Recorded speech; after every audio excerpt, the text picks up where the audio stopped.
नमस्कार, मैं हूं आशीष चित्रांशी और आप देख रहे हैं द न्यूज लॉन्चर। कहा जाता है कि जस्टिस डिलेड, जस्टिस डिनाइड। 44 साल बाद एक इंसाफ हुआ है। उत्तर प्रदेश ही नहीं, देश भर के दलितों के लिए खबर जरूरी है। 44 साल पहले, साल 1981 का था और तारीख थी 18 नवंबर। गांव फिरोजाबाद में जसराना एक कस्बा है।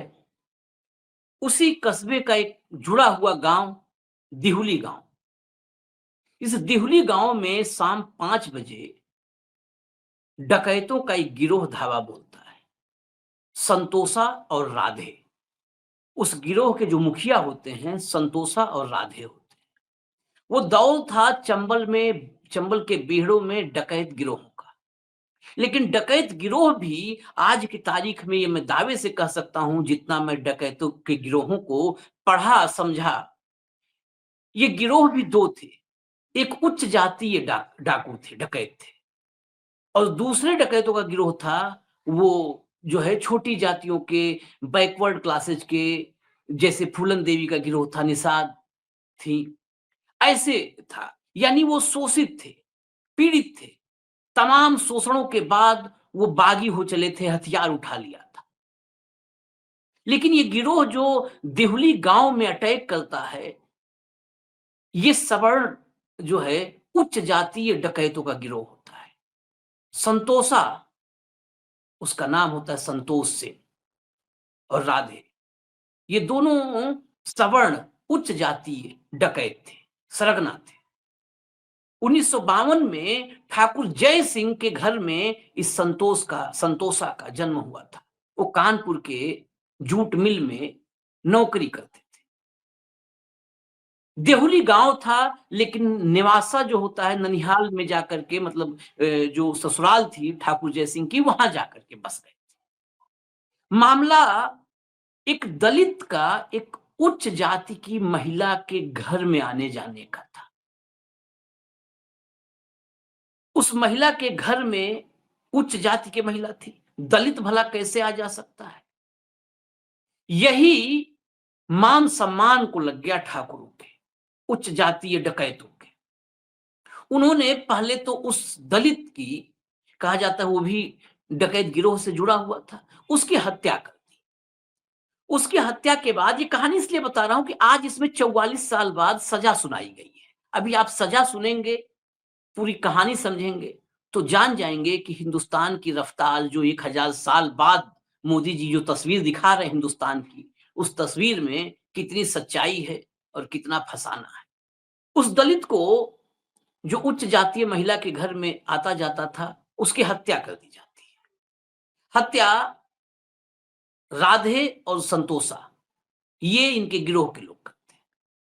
उसके बाद एक मुठभेड़ होती है, राधे और संतोषा के दो साथी डकैत पकड़ लिए जाते हैं हथियारों के साथ। उस मामले में कोर्ट में गवाही होती है, तो देहुली गांव के 2-3 दलित गवाह नजर आते हैं। उस दिन से जो मान सम्मान दलित के उच्च जातीय महिला के घर में जाने से लगा था सम्मान को ठेस, उस सम्मान को और ठेस लगती है कि भला दलित ठाकुर उच्च जाति डकैतों के खिलाफ गवाही देंगे। वो चुभ जाती है बात कि ये मुखबिरी की है। मुखबिरी में हालांकि कई रिपोर्ट्स पत्रकार लिख देते हैं कि मुखबिरी के शक में, लेकिन मुखबिरी तब तक होती है जब तक गोपनीय होती है। जब वो अदालत में गवाही के लिए हाजिर हो गए तो मुखबिरी नहीं होती है। वो डंके की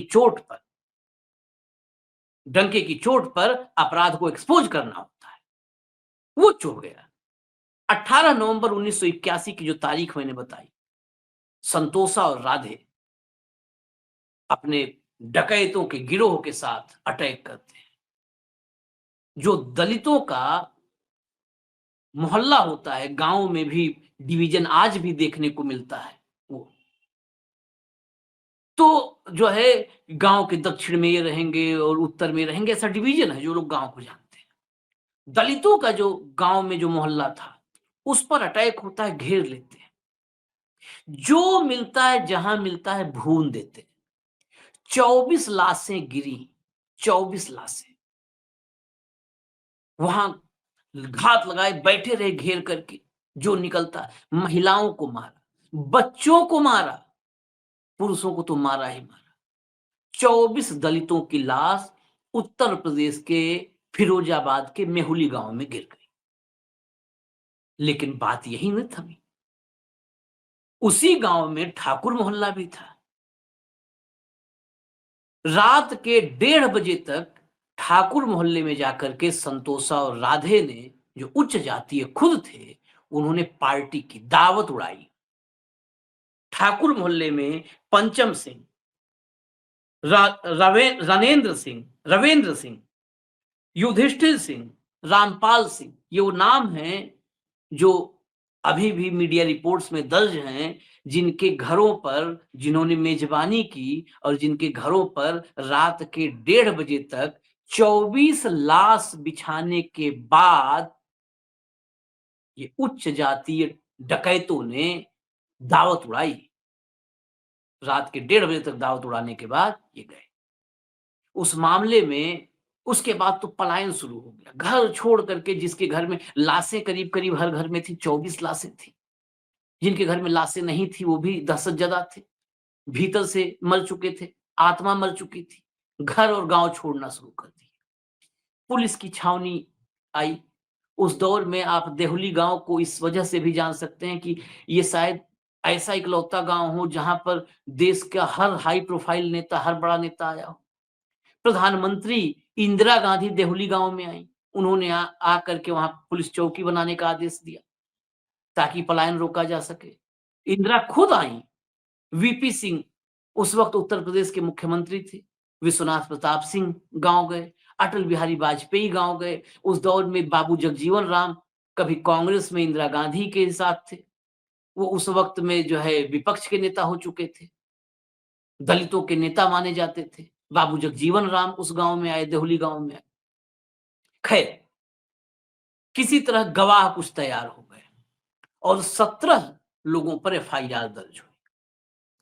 फिर मुकदमा इलाहाबाद ट्रांसफर हुआ और फिर विशेष डकैती अदालत होती है, उसमें इंदिरा सिंह जज थी जिन्होंने फैसला सुनाया है मैनपुरी में। यहां ट्रांसफर हुआ केस। मैनपुरी में इस केस की सुनवाई हो रही थी।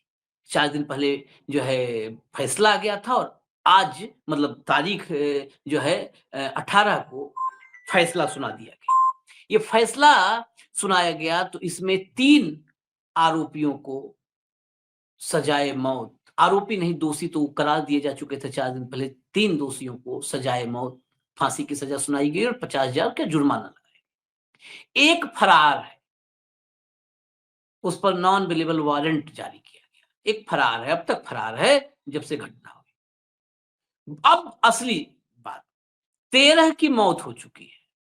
24 लाशें गिराने वाले 17 आरोपियों में सजा होने तक 13 की प्राकृतिक मौत हो चुकी है। अब इसे हम नेचुरल जस्टिस नहीं कहेंगे। किसी की जान लेने वाला कुदरती तौर पर जब जाता है इस दुनिया से तो वो जस्टिस नहीं होता है, वो तो इनजस्टिस की पराकाष्ठा होती है। 44 साल लगे हैं, 44 साल, 13 की मौत हो चुकी है। और जिन 3 को फांसी की सजा सुनाई गई है, इनकी उम्र 75 साल से 80 साल के बीच, 75 साल से 80 साल के बीच। अभी इनको मैनपुरी के विशेष डकैती अदालत से सजा सुनाई गई है। इसके ऊपर हाई कोर्ट है, सुप्रीम कोर्ट है, अपील तो होगी ही होगी। अपील होगी, कितना भी जल्दी होगा तो लगता है, ये मैं अपने मन की बात कर रहा हूं, इसमें अदालत को ठेस पहुंचाने जैसी कोई बात नहीं है। ये भी प्राकृतिक रूप से स्वर्ग सिधार चुके होंगे जब तक इनके फांसी जो है सुप्रीम कोर्ट तक जाएगा मामला, अपील होगी ही होगी। सुप्रीम कोर्ट तक जब तक मुहर लगेगी तब तक कोई नहीं बचेगा, सब जा चुके होंगे यहां से। ये है हमारे देश का वो सिस्टम जिस पर हम ताली बजाते हैं, थाली बजाते हैं और कहते हैं हम हैं विश्व गुरु।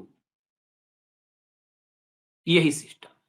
इस सिस्टम का एक और नमूना बता दूं, संतोष सिंह, जिसने 18 नवंबर 1981 को, जिसकी अगुवाई में जो सरगना था, जिसने 24 लाशें बिछाई थी, वो 85 में जेल से चुनाव लड़ा प्रधानी का। 85 में जेल में था, हार गया। उसके बाद जेल से बाहर आया और 4 बार प्रधान रहा। उसी देहुली गांव का साहब, उसी देहुली गांव का 4 बार प्रधान रहा। 4 बार खुद प्रधान रहा। एक बार उसने अपने रिश्तेदार मामा के बेटे को या किसी को, उसको प्रधान बनाया। जिस समय ये 1981 में घटना को अंजाम दिया था संतोषा ने, उसकी उम्र 29 साल थी। 2024 में भी 72 साल की उम्र में राजभोग करके 4-4 बार प्रधान रह लिया, जो राजभोग करके 24 लाशें बिछा करके मृत्यु हो गई। तो अब फिर क्या करेगा अदालत? बस यही कहानी थी छोटी सी, ये कहानी आपको बतानी थी। ऐसी कहानियां देश भर में बहुत हैं। इस पर फैसला आया है, सजा सुनाई गई है। आगे देखिए इस सजा को कब अमली जामा पहनाया जाता है, या अमली जामा पहनाए जाने से पहले ये भी चले जाते हैं। सर, इजाजत दीजिए। नमस्कार।